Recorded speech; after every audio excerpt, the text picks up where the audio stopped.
Paul sur la rue de Damas. Le Seigneur l'a arrêté. Non seulement le Seigneur l'a arrêté, il l'a arrêté avec violence.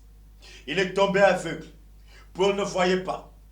Les armes là qu'il avait ne pouvaient plus l'aider. Les relations qu'il avait ne pouvaient plus l'aider. Bien aimé, le temps arrivera. Les gens qui disent qu'ils ont des relations, il n'y aura plus de relations. Les gens qui disent qu'ils ont des moyens, il n'y aura plus de moyens. Paul n'avait plus personne. Tous ceux qui pensaient être avec lui l'avaient abandonné. Et c'est là que le Seigneur Jésus l'a tendu sa merveilleuse main. Oui, notre Dieu, notre l'agneau de Dieu.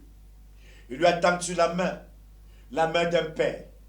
La main de notre père a été tendue vers Paul. Et Paul, les larmes aux yeux, a saisi la main du Père. Il a saisi la main de Jésus. Il a entendu la voix de Jésus. Et alors Jésus est venu. Jésus est venu en lui. Il est venu habiter en lui. Il est venu l'enlever dans ce territoire là où il était. Et il lui a amené encore à Jérusalem, là où la vérité se trouve. Jésus l'a amené là où il y avait la vérité, là où il y avait la justice, là où il y avait la clarté. Jésus l'a amené là-bas. Et pendant que Jésus l'a amené là-bas, il l'a amené à être changé. De Paul, le persécuteur, est devenu l'évangéliste. Il a abandonné ses armes anciennes. Et Dieu l'a équipé des armes spirituelles. Il n'avait plus l'épée des hommes, mais il avait la parole de Dieu, l'épée de Dieu. Il n'avait plus les lettres de créances des souverains sacrificateurs, mais il avait la lettre de créance de Jésus de Nazareth, l'alpha, l'oméga. Oui, il avait le mandat divin. Il était ancré en mission pour le Saint des Saints, pour celui-là qui vit éternellement. Paul de Tarse, Paul, le grand Paul, avait changé. Il était revenu à la maison. La folie était partie. Le désordre était parti. Il était venu à la maison. Il a dû venir s'asseoir pour attendre, pour être enseigné, pour être rebâti, dans ses fonctions spirituelles. La Bible dit qu'il a passé, oui, il a passé un bon nombre d'années à être formé, à être bâti. Après ce temps de formation, il a reçu la même gloire d'association, lui donnant le droit de parler au nom de Jésus.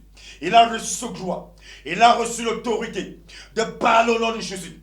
Et ce Paul est allé de la même façon dont il a été scellé dans le camp des ténèbres. Il a été plus scellé encore pour son Dieu. Et ce Paul a servi le Seigneur. Il a honoré, il a glorifié, il a célébré, il a magnifié ce Dieu. Bien-aimé, comme Paul ce soir, je prie ce soir que les Paul changent de vie.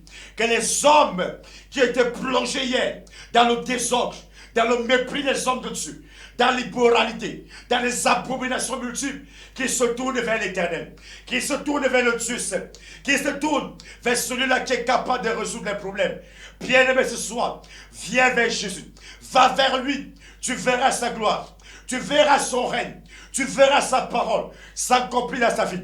Je prie ce soir, quels que soient les polières qui passent le temps à persécuter, je prie qu'ils changent de camp, qu'ils rentrent à la maison, qu'ils retournent à la présence de Dieu, qu'ils retournent à l'amour de Dieu, qu'ils retournent à la compassion de l'Éternel. Oui, qu'ils commencent à aimer là où ils ne parvenaient pas à aimer, qu'ils commencent à avoir de la compassion là où ils ne parvenaient pas à avoir de la compassion, qu'ils commencent encore à apprécier là où ils ne parvenaient pas à apprécier.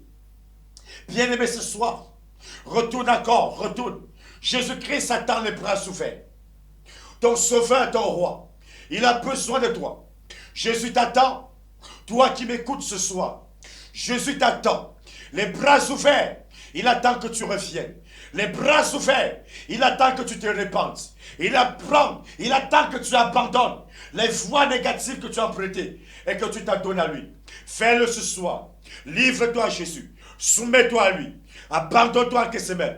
Je t'assure, bien-aimé. Je t'assure, bien-aimé. Tu ne seras plus l'homme méchant que tu étais hier, mais tu deviendras un homme vaillant, un homme à plein de témoignages, un homme qui marque son nom dans les pages de l'histoire. Que le Seigneur bénisse sa parole.